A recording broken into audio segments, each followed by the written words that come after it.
মিশো থেকে একটা জিনিস, একটা বক্স অর্ডার করেছি, যেটা খুবই ভালো। মানে আমাদের সংসারী জীবনে এই জিনিসটা সবারই ভীষণ প্রয়োজন।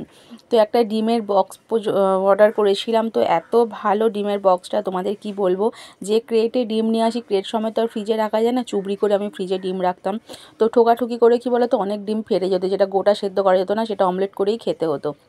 তো এইটা দেখলাম মিশোতে আছে, ভীষণই ভালো জিনিসটা। কিন্তু ডিমটা রাখার পর আমার ডিম একদম ফাটে না, নাড়াচাড়া হয় না। এখানে 36 পিসের পজিশন আছে রাখার, যেখানে ট্রেতে থাকে 30 পিস।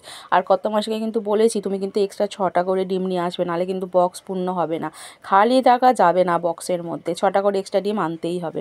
তো যাই হোক, মেয়ে খুলে ফেললো। এখানে ডিম দেখো সাজিয়ে দিয়েছি, কারণ ডিম প্রায় শেষের দিকে। হ্যাঁ, ওখানে পুরো বক্সটাই খালি আছে, এখানে দেখো মেয়ে বক্সের ওপর বক্সটা সাজিয়ে ফেলছে। এটা আমাদের পুরো অ্যাভারেজের মধ্যেই আছে, আমরা নিতে পারবো। এটা হচ্ছে 150 থেকে 200-র মধ্যে মোটামুটি দাম। আর ভীষণই সলিড এসছে বন্ধুরা, একদম ট্যাপে জিনিসটা নয়, ভীষণই ভালো। তোমরা অর্ডার করে দেখতে পারো, খুব ভালো জিনিসটা।